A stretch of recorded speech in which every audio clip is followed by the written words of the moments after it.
नमस्कार दोस्तों। आज इस वीडियो की तैयारी करते समय मेरे दिमाग में एक डिफरेंट सा आइडिया आया। वो आइडिया ये है कि काफ़ी सालों से देखो, मैं अपने वीडियोस के थ्रू आपको रेगुलरली मनोरंजन दे रहा हूँ। अगर मैं शुरुआत में 10-15 सेकंड लेके ज़रूरी इन्फॉर्मेशन जो आप लोगों के लिए बहुत काम आएगी आपकी लाइफ में, वो भी ऐड ऑन कर दूँ तो क्या चले जाएगा, शुरू के 10-15 सेकंड बस। तो मैं बताना चाहता हूँ कि कल 17 फरवरी को सूर्य ग्रहण लगने जा रहा है। सूर्य कुंभ राशि में प्रवेश करने जा रहे हैं। तो कल से लेकर आने वाले 1 महीने तक का समय कुंभ राशि वाले लोगों के लिए थोड़ा सा टफ होगा। परेशानियों का सामना करना पड़ेगा, चीज़ों में अड़चनें आएंगी ही आएंगी। आपको हिम्मत नहीं हारना है। बनते हुए काम बिगड़ेंगे, ऐसा लगेगा कि अरे बस ये हो ही गया, खत्म, फिर नहीं हो पाएगा। और वहीं पे सिंह राशि वालों के लिए, जो लियो राशि के लोग हैं, उनके लिए आने वाले 1 महीने का समय बहुत अच्छा है। जितनी भी पॉजिटिव चीज़ें इमेजिन कर सकते हो यार, कर दो, डाल दो। सिंह राशि वालों के लिए बहुत अच्छा है। बस अब आज की इस वीडियो की शुरुआत करते हैं। अगर ये कंसेप्ट आपको अच्छा लग रहा है तो आप बताना। रेगुलरली कुछ ऐसे चेंजेस आते हैं ना एस्ट्रोलॉजिकल, तो मैं अपने वीडियो की शुरुआत होने से पहले से 10-15 सेकंड का समय निकाल के आप लोगों को बता दिया करूँ। तो देखिए भाई, आज जिस घटना की कहानी मैं आपके सामने लेकर आया हूँ ना, ये अभी से यही कोई कितने साल पहले, 2026 चल रहा है ना, 2008-9 के टाइम पर घटी थी। कितने साल हो गए आप काउंट कर लो। एक उड़ीसा के अंदर केंद्रपाड़ा नाम के शहर के अंदर के एक छोटे से गांव के रहने वाले एक साधारण से व्यक्ति के साथ घटी थी, जिनकी उम्र लगभग 70 साल के आसपास की थी। इनका नाम हम कुछ रख देते हैं, इनका नाम दीनू जी रख देते हैं। तो दीनू जी ना बेसिकली इस गांव के एक बहुत पुराने और प्रसिद्ध ब्राह्मण हुआ करते थे, पंडित जी थे वहाँ के।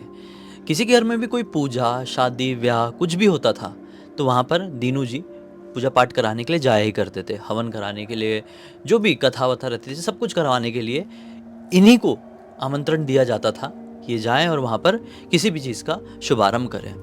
अब होता ये था कि इतने से इनका परिवार अच्छे से चलने, अब भाई खाना पीना तो सबको लगता ही है, इनका परिवार भी था, तो इनको अपने परिवार का भरण पोषण करने के लिए एक दूसरा रास्ता भी देखना पड़ा। दूसरा रास्ता ये था कि ये लोगों के घर पे जाके खाना भी बनाया करते थे। फॉर एग्जाम्पल, किसी घर पे शादी है तो उस शादी में ये पंडित जी पूजा भी करा सकते हैं और उसी शादी में ये खाना बनाने का भी काम कर सकते हैं। इनकी पहचान में कुछ और भी लोग थे, एक तरीके से इनकी टीम जैसी थी। तो कभी इनकी टीम की पूरी डिमांड होती थी तो कभी कभी सिर्फ इनको अकेले ही बुलाया जाता था। और 70 साल की उम्र में होने के बावजूद भी ये पूरी मेहनत, शिद्दत से और पूरी लगन से काम किया करते थे। इनके खाने में वो स्वाद था कि दूर दराज से भी लोग इनको कई बार बुला लिया करते थे।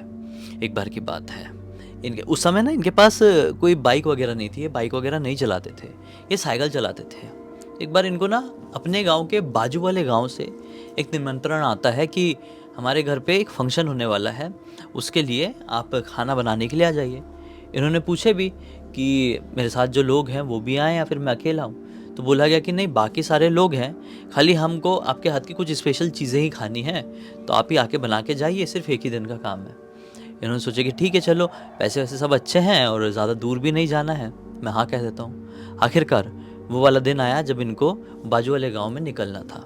जब ये घर से निकलने लगे, अपना बढ़िया धोती वोती पहन के, कुर्ता उर्ता पहन के, टिपिकल जो इंडियन वाला कॉस्ट्यूम होता है वो अपना पहन के बढ़िया निकलने लगे घर से। कलछुल कलछुल समझते हो आप लोग, चम्मच होती है जो बड़ी वाली, जिससे सब्जी वब्जी बनाते हैं, तो वो वाली चम्मच लेके, बड़ी सी इनकी स्पेशल थी, उसी से बनाते थे भाई।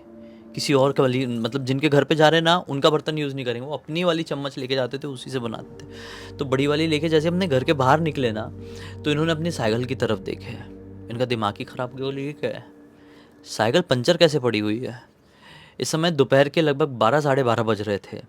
ये चाहते तो साइकिल लेकर पंचर वाले के पास पहुंचते और पंचर बनवा सकते थे, लेकिन ये समझ गया कि अगर मैं ये चीज़ करवाने बैठा तो बहुत समय चला जाएगा। वैसे ही निकलने में हल्का सा लेट हो गया हूँ, क्या करूँ, पैदल पैदल ही चले जाऊँ क्या। अब देखो भाई, ये पहले के ज़माने के लोग, पहले के ज़माने के लोगों को ना चलने की बड़ी आदत रहती थी, क्योंकि बहुत पहले के टाइम पे ऐसी गाड़ी साइकिल सबके पास होते नहीं थे, तो पैदल पैदल ही चल दिए। 5-6 किलोमीटर तो इन लोगों के लिए बहुत नॉर्मल चीज़ हुआ करती थी। तो इन्होंने सोचा कि बाजू वाला तो गाँव है यार, जितना समय ये साइकिल के पंचर में लगेगा उतना समय में तो लगभग गाँव पहुँच जाऊँगा, तो झंझट नहीं पालता हूँ, बढ़िया पैदल पैदल निकल जाता हूँ। ये अपना बढ़िया चमचा पकड़े और निकल पड़े बाजू वाले गाँव की तरफ, और लगभग समय पर पहुँच ही गए। जैसा सोचे थे वैसा ही हुआ। ये अपना खाना वाना बनाने में लग गए, बहुत सारा खाना बनवाना था इनसे। बढ़िया से सब कुछ करते करते रात का वक्त हो गया। अब रात के समय ये निकलने लगे तो इनको बोला गया कि अरे आप ऐसे कैसे चले आओगे, खाना खा के तो जाओ। इन्होंने सोचा कि चलो ठीक है भाई, यहीं पर खाना खा लेता हूँ। और अच्छा हुआ ये वहीं पर खाना खाने के लिए रुक गए थे, क्योंकि घर पर इनकी पत्नी जो थी, दीनू जी की पत्नी, उन्होंने खाना नहीं बनाई थी। अक्सर होता ये था कि जब भी दीनू जी किसी घर पे खाना बनाने के लिए जाया करते थे, तो घर पर पत्नी जो उनकी है वो खाना नहीं बनाती थी। कारण ये था कि दीनू जी यहाँ पर खाना बना रहे, वहाँ से थोड़ा पैक कर लेते थे और अपनी पत्नी के लिए और खुद के लिए लेकर जाते थे। लेकिन आज इनको जल्दी जल्दी मतलब बिल्कुल दिमाग से निकल गया कि मुझे रुकना है, खाना लेकर जाना है। इनको रोका गया, इन्होंने सोचा कि हाँ हाँ खाना खा लेता हूँ। फिर जल्दी जल्दी खाना खाया, फिर एक थोड़ा सा कुछ ऐसा मांग लिए, पेपर वेपर जैसा, पॉलीथीन वगैरह। तो इन्होंने पॉलीथीन वगैरह में अपना पत्नी के लिए भी थोड़ा खाना पैक कर लिए। बोले अब चलता हूँ। बोले हाँ ठीक है, पैसे वैसे लिए अपना। और इनके पास ना एक इतना बड़ा गमछा था, गमछा समझते होगे ना, वो गमछे में पोटली जैसा बना लिए और वो खाने को ऐसा कंधे में डाल लिए, गमछे में बांध के, और एक हाथ से ऐसा पकड़ लिया गमछा और एक हाथ में अपनी वो चम्मच, और चलने लगे। अब भाई बहुत रात हो चुकी है, जैसा मैंने आपको पहले ही बोला था, बहुत रात हो गई है और रात के 12 के आसपास का समय हो गया होगा। ये वहाँ पर रुक तो नहीं सकते, दूसरों घर पे शादी फंक्शन जो कुछ भी है भाई, अपने घर पे जाना ज़रूरी है। पत्नी भूखी बैठी होगी, तो आउटर वाले इलाके से ये आ रहे हैं। ठीक है, अब गाँव वाला रास्ता है, कोई प्रॉपर ऐसा सीमेंटेड ट्रैफिक वाला कोई रास्ता नहीं, एकदम सुनसान। जा रहे हैं। जब जंगल घना पड़ गया ना, अचानक से इनको क्या महसूस होता है कि साला मेरा कोई पीछा कर रहा है क्या। ये पलट कर देखते हैं, पीछे कोई नहीं था। एक चीज़ मैं बताना भूल गया, इन्होंने जो खाना बांधे थे ना अपनी पोटली में, वो मछली थी और थोड़ा सा मटन वगैरह था। वही खाना इन्होंने वो फंक्शन में बनाए थे, वही खाना खाए भी थे और वही खाना बांध कर अपनी पत्नी के लिए लेके भी जा रहे थे। तो वैसे हमेशा मैंने कई कहानियों में आप लोगों को रिकमेंड किया हूँ कि ज़िंदगी में कभी भी नॉनवेज लेकर अनजान सुनसान इलाके से ट्रैवल मत करना। नेगेटिव एनर्जीज पीछे पड़ ही जाती है। तो खैर ये बात इन्होंने नहीं सोची, पता नहीं कैसे 70 साल की उम्र हो गई, इन्होंने उस समय ये चीज़ नहीं सोच पाए। देखो ये होता है ना कि विनाशकाली विपरीत बुद्धि, ये कहा जाता है जब कभी भी आपके साथ कुछ गलत होने वाला रहे, कुछ डरावना होने वाला रहे, कुछ लाइफ चेंजिंग स्कैरी मूवमेंट होने वाला हो, तो आपकी जितनी भी पॉजिटिव सोच है, जितनी भी समझ है, पूरी ख़त्म हो जाती है। और इनके साथ भी वही हुआ। इनका दिमाग काम नहीं किया था और इन्होंने इतने रात गए इस सुनसान इलाके से चलते हुए वो मटन मछली बांध लिए थे यार अपने गमछे में, अपनी पत्नी के पास ले जाने के लिए। जा रहे हैं तो इनको फील हुआ, पहले पीछे कोई नहीं था। बोले हो सकता है मेरा वहम होगा, हो सकता है वहम होगा। ठंडी की रात है, प्रॉपर ठंडी है, तो कोहरा वोहरा भी है, लेकिन विजन पीछे का है, हल्की चांदनी रात भी है, तो चीज़ें समझ में आ रही है कि मेरा पीछा कोई नहीं कर रहा है। ठीक है, चलते थोड़ी और आगे जाने लगे, अपने घर के ही रास्ते में। अब लगभग घर आधा दूरी पर बचा हुआ है। आधा दूरी पर जैसी वो और पहुँचे ना, क्या होता है उनको फील होता है कि मेरा जो गमछा है वो पीछे से ऐसा कोई खींच रहा है। इनका दिमाग ख़राब हुआ, गमछा कौन खींच रहा है, मतलब वही गमछा जो इन्होंने ऐसे पीछे से लटका के रखे और पीछे समझ लो इधर पीछे इनका खाना, मछली मटन सब लटक रहा है, पैक्ड है गमछे में, ऐसा पोटली जैसा बन के। उनका कोई खींच रहा है, दिमाग ख़राब। फिर देखे बोले कुछ नहीं है, कहीं हो सकता है सोचे कि इतना चलते चलते ऐसा मुझे भार लग रहा हो, इसलिए थोड़ा गमछा ऐसा पीछे फिसल गया होगा खुद से, तो मुझे समझ में नहीं आया, मुझे ऐसा लगा कि किसी ने खींचा है। इन्होंने फिर से अपने आप को थोड़ा सा शांत करने की कोशिश की और फिर थोड़ी आगे चले। फिर थोड़ी आगे जाने के बाद फील हुआ फिर से यार, और इस बार इनको ऐसा लगा कि प्रॉपर किसी कुत्ते ने खींचा है, क्योंकि ऐसा पकड़ कर कोई ऐसा खींचेगा जैसे कुत्ता ही अपना मुंह खोल के कुछ चीज़ खींचेगा, ऐसे तो फील होता है कि कुछ खींचा गया है कुत्ते के द्वारा, किसी जानवर के द्वारा। और ये जंगल से ही चल रहे थे और इस रास्ते में कुत्ते उत्ते रहते थे, तो इनको लगा कुत्ता ही होगा। अचानक से इनको फील होता है कि एग्जैक्टली मेरे पीछे आकर कोई खड़ा हुआ है। अब कुत्ता खींचा हुआ, कुत्ता तो छोटी हाइट का रहेगा, जंप मार के इनका खाना पकड़ के खींचा होता, लेकिन नहीं, इनको फील हुआ, जस्ट कुत्ता वाला फीलिंग है और जस्ट फिर फील हुआ कि मेरे पीछे आकर कोई खड़ा हुआ है। हल्की सी ऐसी नज़र घुमाए हैं, क्या पाते हैं पीछे तो एक शैतानी शेडो है, मतलब पूरा ब्लैकनेस, अंधेरा, और बहुत विशाल, इनके शरीर से डबल साइज का पीछे खड़ा है। और जो कुछ भी है इनकी पोटली में, मटन मछली, वो ऐसा खींच के धीरे ऐसा मुंह से खींच रहे और उसको खाने की कोशिश कर रहा है। पॉलीथीन में ही लेके जा रहे थे, ये कोई डब्बा वब्बा तो था नहीं, तो उसको खाने की कोशिश कर रही है। रुक गए थे कुत्ते के चक्कर में और कुत्ता नहीं कुछ और निकला। बोले शिट ये क्या है, सब पोटली ओटली अपनी फेंके वहीं पर और बिना पीछे मुड़े भयंकर तेज भागे, भयंकर तेज, बहुत तेज भागे भागे भागे भागे, और एक पॉइंट में जाने के बाद इनके मन में आया कि एक बार देखूं क्या पीछे। तो ये घूम कर पीछे देख लिए, क्लियर देखे हैं कि एक काली शेडो लाल चमकती हुई आगे, मतलब बहुत आगे जाने के बाद, और बहुत बड़ी है। वो पूरा ऐसा ऐसा करके खा रहे। इनको तो अपनी आंखों के ऊपर विश्वास नहीं हुआ। इतने पुराने व्यक्ति हैं, ये 70 साल की उम्र के हैं, लेकिन ज़िंदगी में ऐसा कुछ कभी एक्सपीरियंस नहीं किए थे, ऐसा कुछ सुने भी नहीं थे, देखे भी नहीं थे। तो ये घबरा गए बहुत ज़ोर से, भागे और तेज अपने कदमों की रफ्तार कर दिए। भागते भागते भागते भागते ये एक घर के सामने पहुंचे। बोले अभी मेरा दिमाग काम नहीं कर रहा है, मैं इस घर वालों से मदद मांगता हूँ। इतनी रात गए, वो अनजान घर में ज़ोर ज़ोर से दरवाज़ा पीटने लगे जाने के बाद। अब एक बूढ़ा आदमी, इनसे भी ज़्यादा बूढ़ा आदमी दरवाज़ा खोलता है, और ये भड़बड़ाते हुए अंदर और बहुत ज़ोर ज़ोर से हाँफने लगे। तो इनको हाँफता हुआ देखकर वो बूढ़े आदमी ने बोला बैठो बैठो बैठो, इतना परेशान मत हो, हम मदद करेंगे। जल्दी से दरवाज़ा बंद कर दिया।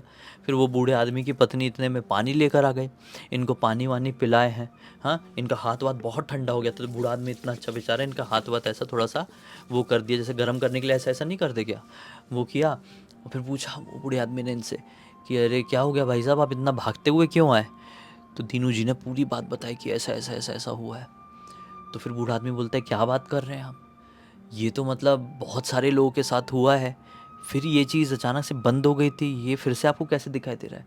बोले क्या हो रहा है, क्यों हो रहा है, लोगों को क्या दिख रहा है, आप बताइए ना सही। तो बूढ़ा आदमी दीनू जी से बताता है कि काफ़ी समय पहले जिस रास्ते की आप बात कर रहे हैं, उस रास्ते से एक आदमी ऐसे ही लौट रहा था। कुछ चोर डाकू टाइप के लोग रहे होंगे, उसको लूटने के चक्कर में, उसने सोने वोने का कुछ कुछ पहना हुआ था, लूटने लाटने के चक्कर में उससे हाथापाई किए, उसका सिर कुचल कर उसको ख़त्म कर दिए थे। उसके बाद से उसकी आत्मा लोगों को लिटरली वहाँ पर दिखाई देती थी, और किसी से कुछ खाने को मांग रही है, किसी से कुछ पीने को मांग रही है, किसी से बीड़ी मांग रही है, किसी से तंबाकू मांग रही है। बहुत लोगों के साथ ऐसा होता था।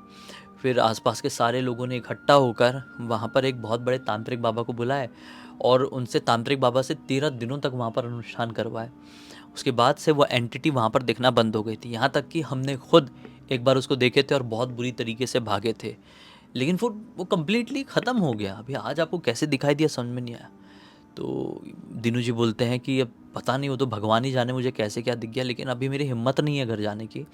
मैं आज रात आपके घर पर ही रुक जाऊँ क्या? बोले हाँ हाँ बिल्कुल रुक जाइए। बड़े अच्छे लोग थे, वृद्ध दंपत्ति थे, ये काफ़ी वृद्ध थे, मतलब 85-90 साल के आसपास की उम्र रही होगी।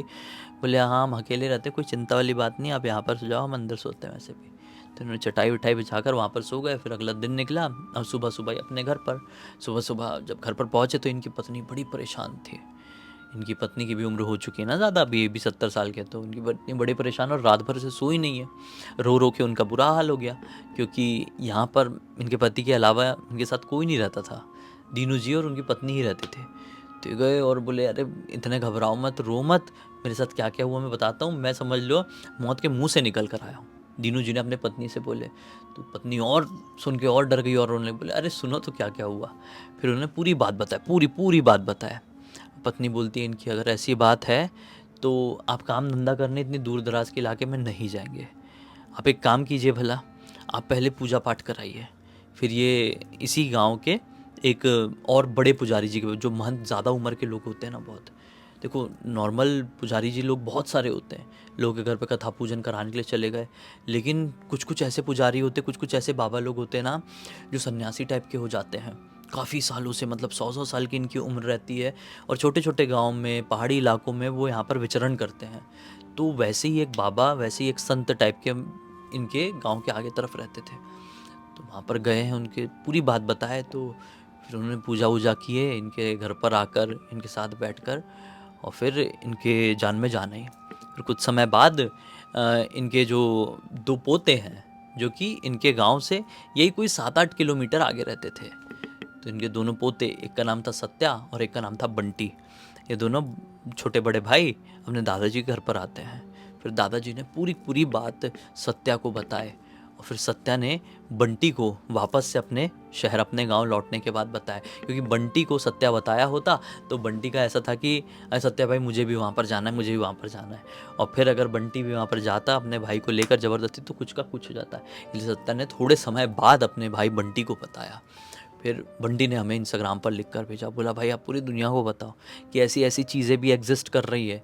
ये कहानी ज़रूर थोड़ी छोटी थी, लेकिन एक बहुत बड़ी सीख देने वाली भी थी। सीख ये स्टार्टिंग में ही बोल दिया था, नॉनवेज लेकर, दारू शराब लेकर कभी भी अनजान सुनसान अंधेरे इलाके से आपको नहीं गुजरना है। 100%, 110% मुझसे लिखवा के रख लो कि शैतानी एंटिटी आपके पीछे ज़रूर लगेगी। कई बार बड़े भयानक तरीके से लगेगी, आपको दिख सकती है, सुनाई दे सकती है, फील हो सकती है। तो कई बार बड़े ही सटल तरीके से आपके पीछे लगेगी कि आपकी ज़िंदगी में फिर सब कुछ निगेटिव होने लगा, अचानक से बनते हुए काम आपके बिगड़ने लगे, पूरी बर्बादी होने लगी। तो बच के रहो, ऐसी गलती मत करो। आप लोग खुद देखते हो, मैंने बहुत सारे लोगों के मुंह से सुना हो, यार भाई हमारे ना बनते बनते काम बहुत अटक जाते हैं, ऐसा लगता है कि 100% डन हो गया है, फिर कैंसिल हो जाता है वो, हमको इस चीज़ में सक्सेस नहीं मिल पा रही, जबकि हम प्रॉपर कैपेबल है उस चीज़ को हासिल करने के लिए। यही कारण होता है। कई बार शैतानी एंटिटी ऐसी ही कुछ गलतियों की वजह से आपके पीछे लग जाती है और आपको समझ में भी नहीं आता है कि कुछ लग गया, हमसे ये गलती हुई थी और उससे बचना कैसे है। तो भाई आप हमारी वेबसाइट में जा सकते हैं और वहाँ पर हमारा कंसल्टेशन ले सकते हैं, अपनी परेशानियाँ बता सकते हैं और डायरेक्टली मैं आपसे व्हाट्सएप में बात करूँगा और आपकी परेशानियों का समाधान आपको दूंगा। और ऐसी सिचुएशन से आप बचे रहें, गलतियाँ क्योंकि कई बार हम जानबूझकर नहीं करते, अनजाने में हो जाती है। तो आप ऐसे ट्रिपल प्रोटेक्शन ब्रेसलेट मैं भी धारण करता हूँ, आप भी ये धारण कर सकते हैं। और ये जो ब्रेसलेट्स होते हैं ना, इनका यही मकसद होता है, इनका यही एक सबसे बड़ा मोटिव होता है कि आपको शैतानी ऊर्जा से बचाना। कोई भी नेगेटिव एनर्जी रहेगी ना, इसे टकरा कर रिफ्लेक्ट हो जाएगी, वापस चली जाएगी। धारण करने वाले साधक को वो चीज़ लगेगी ही नहीं। इसका एक बहुत पुरानी पौराणिक कथा है जिसके बारे में कभी और डिस्कस करेंगे। आज के लिए सिर्फ इतना ही। अब तक देख लिए थे तो लाइक ज़रूर कर देना, चैनल को सब्सक्राइब करके बेल आइकन दबा के ऑल के ऑप्शन में क्लिक करना, और इंस्टाग्राम और हमारी वेबसाइट की लिंक वीडियो के डिस्क्रिप्शन बॉक्स में मिल जाएगी, ज़रूर चेकआउट करना। और ऐसी कोई कहानी हो तो लिख भेजना। बाकी कल फिर से मिलते हैं, तब तक के लिए बहुत बहुत धन्यवाद। आपका दिन शुभ हो।